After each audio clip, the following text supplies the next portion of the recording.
perhatikan apa yang sudah kamu kerjakan, apa yang sudah kamu lakukan untuk kedatangan hari esok.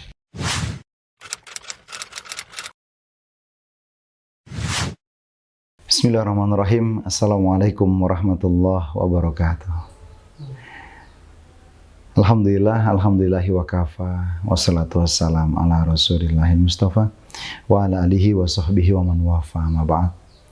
Asyhadu an la ilaha illallah wahdahu la syarikalah wa asyhadu anna Muhammadan abduhu wa rasuluh la nabiyya ba'dah. Rabbi shrah li sadri wa yassir li amri wahlul 'uqdatam min lisani yafqahu qawli. Allahumma arinal haqqa haqqan warzuqna ittiba'ah wa arinal batila batila warzuqna istinabah. Allahumma inna nas'aluka ilman nafi'an wa rizqan thayyiban wa amalan mutaqabbalan. Pemirsa Ngopi Slow dimanapun Anda berada, alhamdulillah hari ini kita bertemu kembali di episode yang selanjutnya. Yang kemarin sudah kita bahas terkait tentang setan. Kita kali ini bertemu lagi. Ya.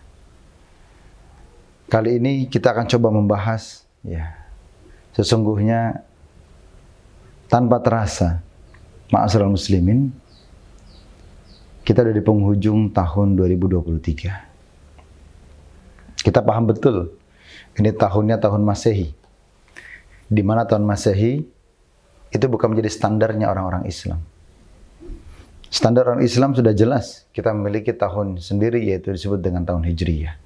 Tapi secara umum, secara dunia, semuanya menggunakan penanggalan Masehi. Kenapa disebut dengan Masehi? Ya, kalau kita tarik sejarah ke masa lampau, Masehi sesungguhnya terambil dari kalimat Al-Masih. Ya, siapa itu Al-Masih? Al-Masih yaitu sebutan bagi Nabi Isa alaihissalam. Kenapa disebut dengan Al-Masih? Ya, Al-Masih sendiri asal katanya masahayam sahu, mengusap. Kalau kita paham betul kalimat mengusap, kenapa Nabi Isa disebut dengan Al-Masih? Karena Masya Allah, beliau diberikan mujizat oleh Allah Subhanahu Wa Taala, diizinkan untuk menyembuhkan orang atas izin Allah tadi dengan cara mengusap. Jadi kalau kita cek dalam Al-Quran sendiri, ya, kita cek dalam sejarah, kenapa disebut dengan Al-Masih? Karena metode yang digunakan oleh Nabi Isa alaihissalam dengan mengusap. Ya. Maka terambillah itu tahun dari kalimat Al-Masih menjadi Masehi. Ya. Terlepas dari ini tahun bukan yang menjadi pedoman bagi orang Islam. Bahkan tidak bisa kita semuanya itu berpuasa Ayyamul Bid menggunakan pertengahan bulan-bulannya Masehi, tidak bisa. Ya, Ayyamul Bid puasa di pertengahan bulan, itu bulannya bulan Hijriyah. Ya, bukan dari penanggalan tahun Masehi. Ya. Tapi cobalah kita ambil hikmahnya. Di penghujung tahun ini, apa sih sesungguhnya pesan Allah Subhanahu Wa Taala? Apa yang harus kita lakukan? Atau minimal apa yang kita jaga? Supaya harapannya, mudah-mudahan, ya, ke depannya menjadi lebih baik buat kita semuanya. Ma'asyiral muslimin, pemirsa Ngopi Slow dimanapun Anda berada. Kali ini kita akan mengawali dengan Quran Surat 59 ayatnya 18. Bismillahirrahmanirrahim. Ya ayyuhalladzina amanu taqullaha wal tanzur nafsum ma qaddamat lighad.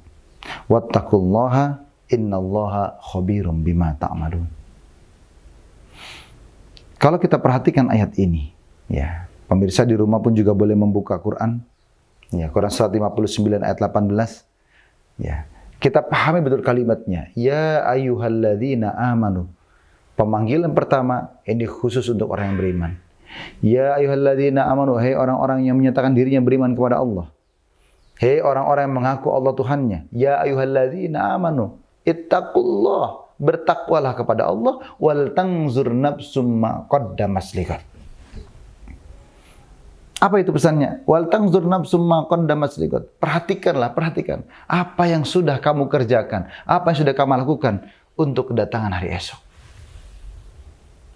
Pemirsa dimanapun Anda berada, kalimat God, ketika kita coba dalam buka kamus bahasa Arab, semuanya rata-rata menggunakan kalimat esok, God.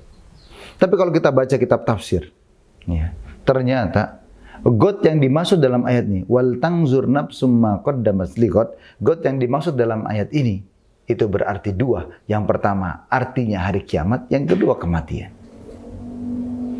Ma'asyiral muslimin dimanapun Anda berada. Maka di sini pesannya tegas buat kita. Ya ayyuhalladzina amanu ittaqullaha wal tanzur nafsum ma qaddamat liqad. Hai orang beriman, bertakwalah kepada Allah. Ya, pertanyaan selanjutnya, wal tanzur nafsum ma qaddamat liqad.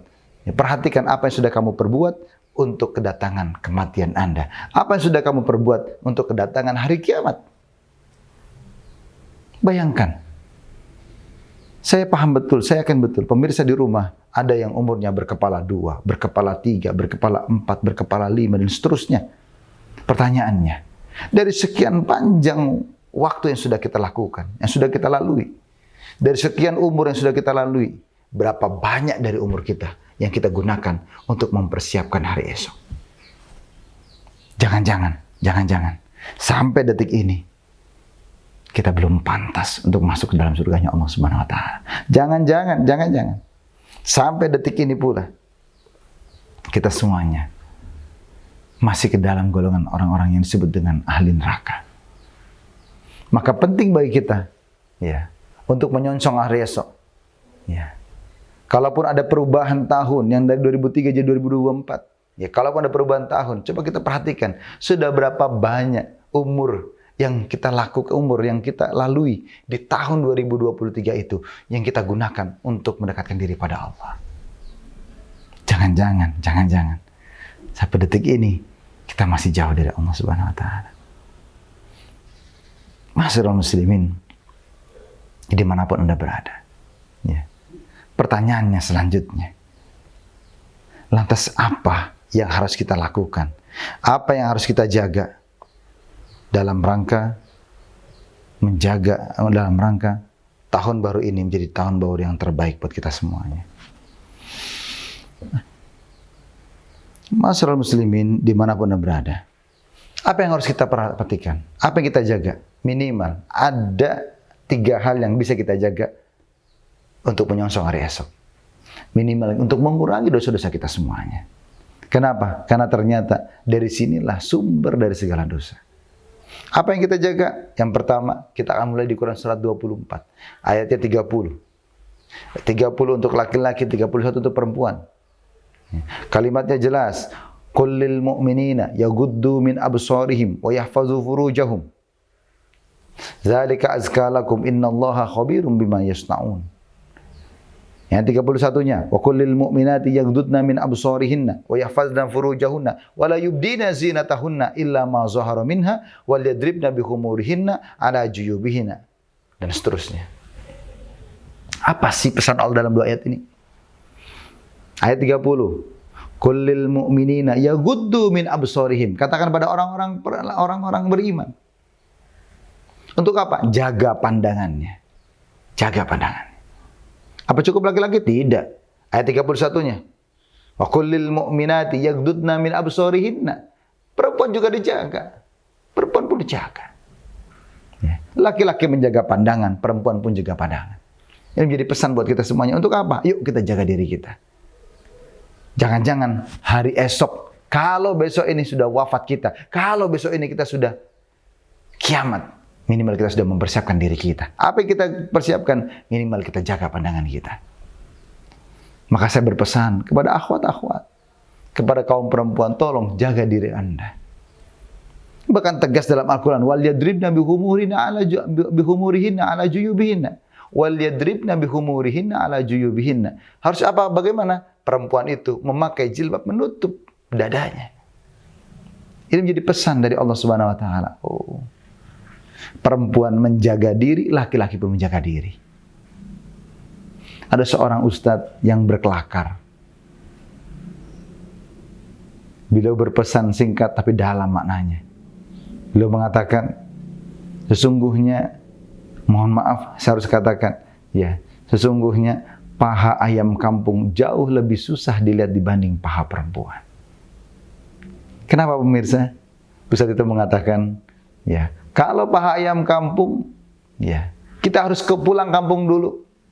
Kita pulang kampung dulu, Apa pulang kampung langsung melihat paha ayam kampung? Tidak. Kita harus nangkap dulu. Nangkap ayam kampung jauh lebih susah dibanding ayam boiler. Ya. Sudah kita tangkap ayamnya, apa sudah bisa melihat paha ayam kampung? Enggak. Harus disembelih dulu. Bismillahirrahmanirrahim, disembelih dulu. Setelah disembelih apa sudah bisa melihat paha ayam kampung? Belum. Ya, dicabutin dulu bulunya. Gunakan air panas, dicelup-celup, cabutin bulunya. Setelah dicabutin bulunya tersebut, baru terlihat paha ayam kampung mulus.